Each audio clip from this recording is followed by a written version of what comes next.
ഹിമകുന്ദമൃണാളാഭം ദൈത്യാനാം പരമം ഗുരും സർവശാസ്ത്രപ്രവക്താരം ഭാർഗവം പ്രണമാമ്യഹം.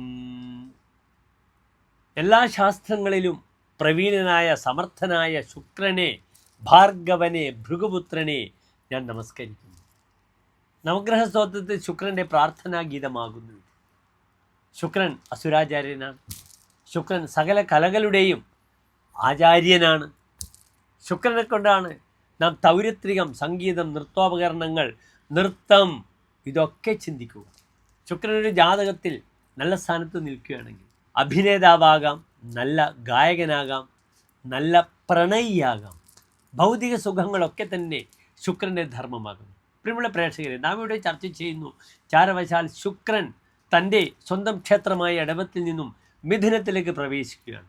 എപ്പോഴാണ് പ്രവേശിക്കുന്നത്? എന്താണ് ശുക്രൻ്റെ മിഥുനൻ രാശിയിലെ ശുഭാശുഭ ഫലമെന്ന വിഷയമാണ് നാം ചർച്ച ചെയ്യുന്നത്. ശുക്രൻ്റെ ആശ്രയബലം മിഥുനരാശിയിൽ പറഞ്ഞിരിക്കുന്നത് വരാഹമിഹിര ആചാര്യൻ നൃപകൃത്യകരഃ അർത്ഥവാൻ കലാവിത് മിഥുനെ എന്നാണ്. നൃപകൃത്യകരഃ, നൃപസ്യ കൃത്യം കരോതി ഇത് നൃപകൃത്യകരഃ. രാജാവിൻ്റെ കർമ്മം ചെയ്യുക, വലിയ അധികാരികളുടെ, വലിയ മുതലാളിയുടെ കർമ്മങ്ങളൊക്കെ ചെയ്തു തീർക്കുക. കലാവിത്, കലയിലുള്ള ജ്ഞാനം. അർത്ഥവാൻ, ധനപരമായ അഭിവൃദ്ധി ഉണ്ടാവും. നല്ലൊരു ഫലമാണ് മിഥുനത്തിലെ ശുക്രന് പറഞ്ഞിരിക്കുന്നത്. ഇപ്പോൾ ശുക്രൻ മിഥുനത്തിൽ വന്നു, ബുധൻ ഇടവത്തിലും വന്നു. ഇവിടെ രണ്ട് ഗ്രഹങ്ങളും പരസ്പരം ക്ഷേത്രം മാറി നിൽക്കുന്നു.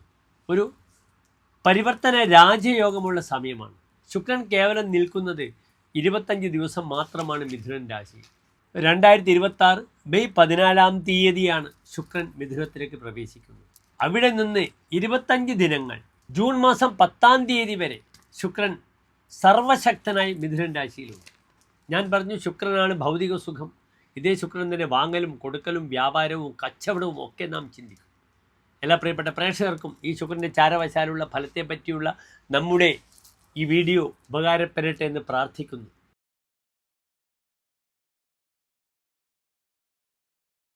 അശ്വതി ഭരണി കാർത്തിക നക്ഷത്രത്തിൻ്റെ ആദ്യത്തെ 15 നാഴിക വരുന്ന മേടൻ രാശിക്കാർക്ക് ഈ ശുക്രൻ എപ്രകാരം ഉപകാരപ്രദമാകും, ശുഭാശുഭഫലങ്ങളെ പ്രദാനം ചെയ്യുന്ന വിഷയമാണ് നാം ചർച്ച ചെയ്യുന്നത്. ഇവിടെ ശുക്രൻ നിൽക്കുന്നത് 3-ാം ഭാവത്തിലാണ്.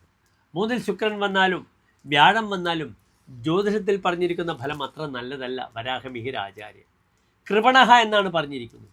നല്ലൊരു ഫലമല്ല. കൃപണഹ എന്ന വാക്കിന് അർത്ഥം തന്നെ നമുക്ക് വിശദീകരിക്കാം.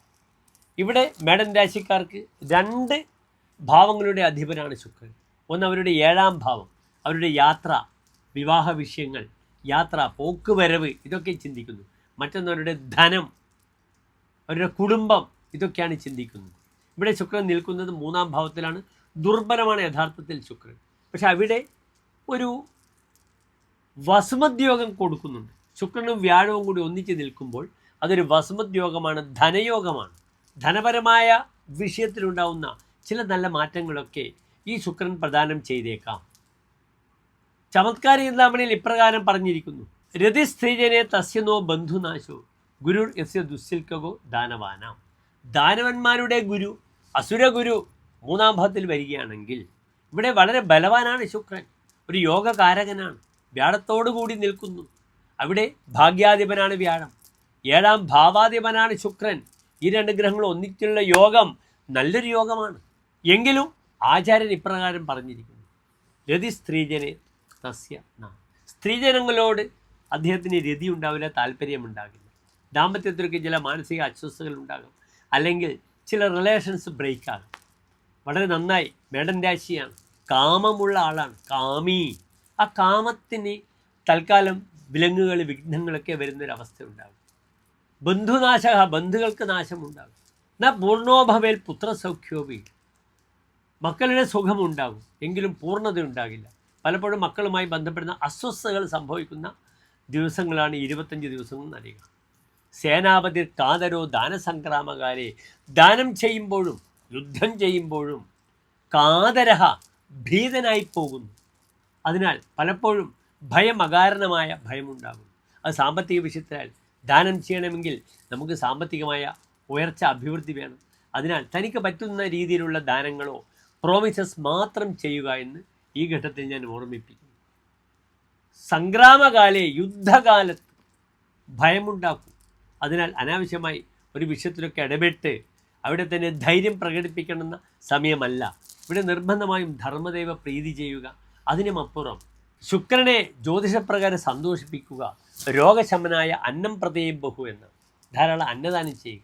നിങ്ങൾ ധർമ്മദൈവ സങ്കേതങ്ങളിൽ അന്നദാനം വിളക്കിലേക്ക് എണ്ണാതിരി മാല ചെയ്യുമ്പോഴും അവിടെ അന്നദാനം കൂടി ചെയ്യുന്ന ഒരു വഴിപാടുണ്ടെങ്കിൽ അത് വളരെയധികം നിങ്ങൾക്ക് ഗുണകരമായി തീരും. ഇവിടെ ഓജരാശിയിൽ നിൽക്കുന്ന ശുക്രനായാൽ ഗണപതിക്ക് നാളികേരം അടിക്കുന്നത് വെള്ളിയാഴ്ച എല്ലാ രാശിക്കാർക്കും വളരെ അനുകൂലമാണെന്ന് അറിയുക. നന്ദി, നമസ്തേ.